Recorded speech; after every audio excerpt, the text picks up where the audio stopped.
What is the thought behind this no confidence motion? Why have you taken this extreme step, Gaurav? Well, the situation is unprecedented and is extraordinary. And unfortunately, the Prime Minister continues to speak outside of Parliament and is trying to obfuscate the attention of the people of India by talking about all issues sundry, except for the real issue at heart, which is in Manipur.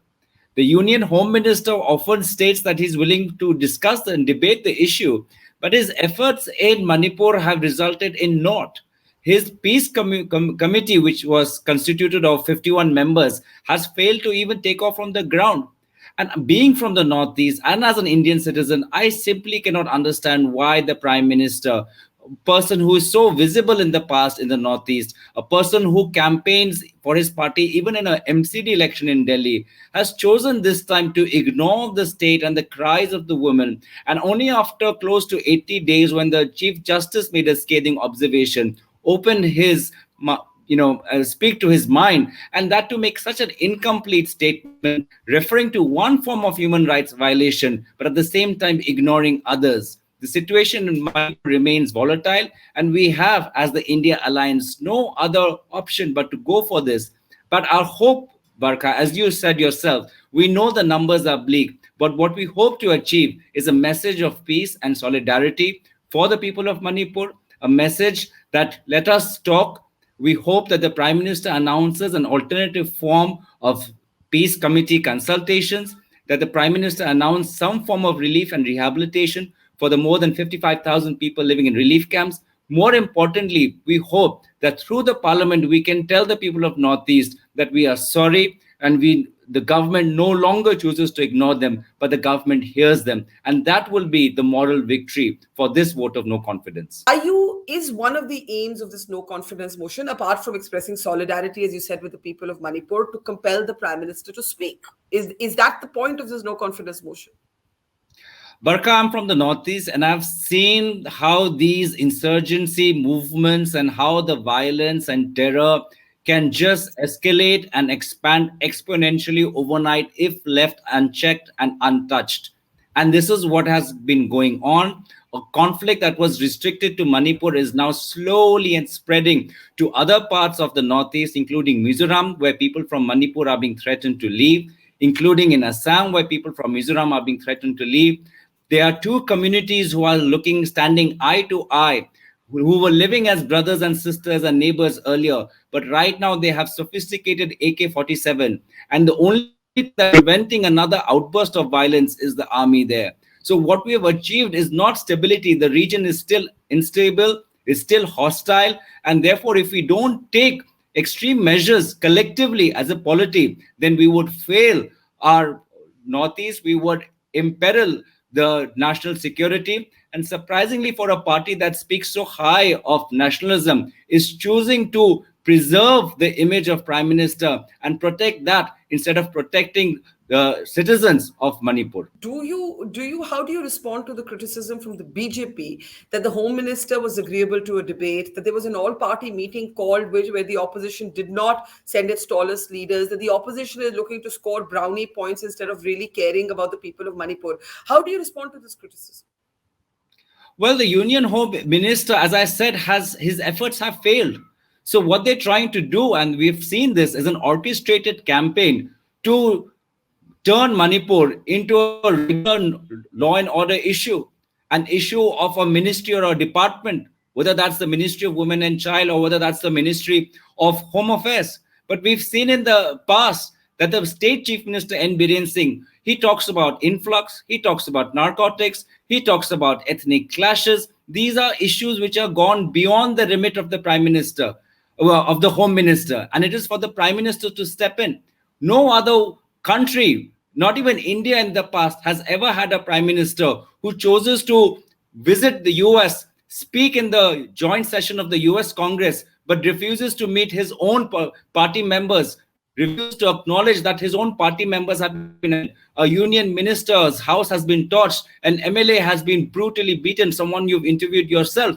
And these are people that the prime minister is ignoring. These are people from his own party. So it is high time that we realize that, we have to go beyond what the prime minister thinks of his own image.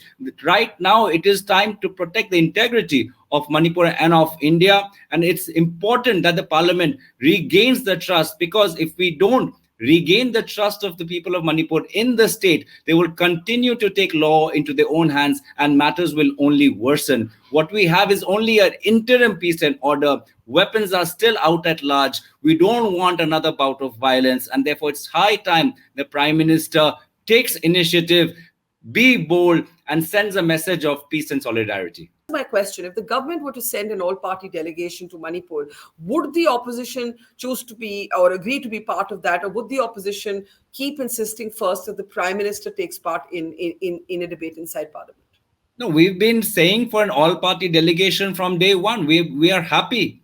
In fact, members of the different parties, including the BJP and the Congress, were camping in Delhi for a week in June, trying to meet the prime minister and apprise him of the situation. But for some reason, this prime minister chooses to ignore the policymakers and continues to support a chief minister who's played a key role and a pivotal role in why this conflict is not subsiding. It is unfortunate that for some political reason, for some concern regarding the image of the prime minister, it is the Northeast and Manipur whose interests have been sacrificed. The dignity of the people have been sacrificed. Homes have been burned. Churches have been vandalized, and people are living like refugees in their own country.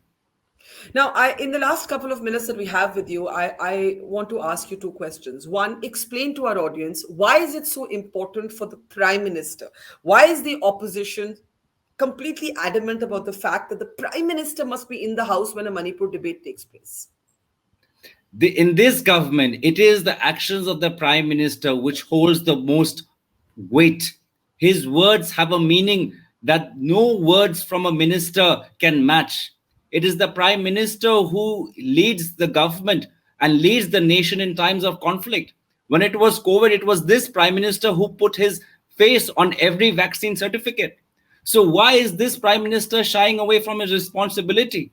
What is this political design that they are following in which they're supporting a chief minister, a prime minister who has been so visible, talking about all forms of social issues, whether that it's mission life or whether that it's for yoga, chooses to ignore human rights abuses that are going on day in and day out. And as I said, cookies and metes, they were at conflict with each other in the past. But for the last 23 years, for the last 2 decades, we have not seen this scale of violence that we are witnessing now in Manipur.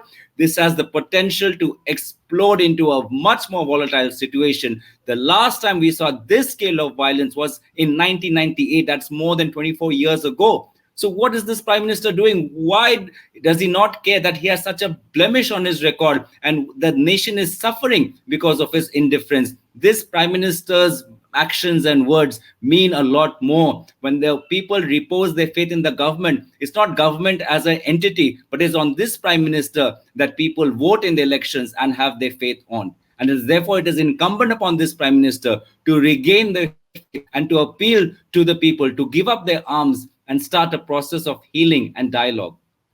Now, a united polity is very important right now because there's a national security dimension to this. There's Manipur's border with Myanmar, there's drug mafias, there's illegal infiltration, there's all of that as an added dimension. There's the army operating without the Armed Forces Special Powers Act, but literally holding the state together. Are you demanding president's rule, or is your demand something else? We're absolutely demanding for president's rule because the people's faith in the administration has gone. You can have all the troops on the ground, but if you don't have the support of the local people, then our efforts of the troop will not yield in the success. And therefore, if you want to win against all forms of unorganized crime or organized insurgency, then you have to have the support of the people. You have to win the trust of the people. And that this is something that this government has failed. This government in the state has failed. The Meiteis, the Kukis, and Nagas, everybody has lost someone. Everybody has suffered in the last 2 months when the internet was shut down. And therefore, it's necessary, if you really want a strong effort at peace, that the government must consider the option of imposing president's rule.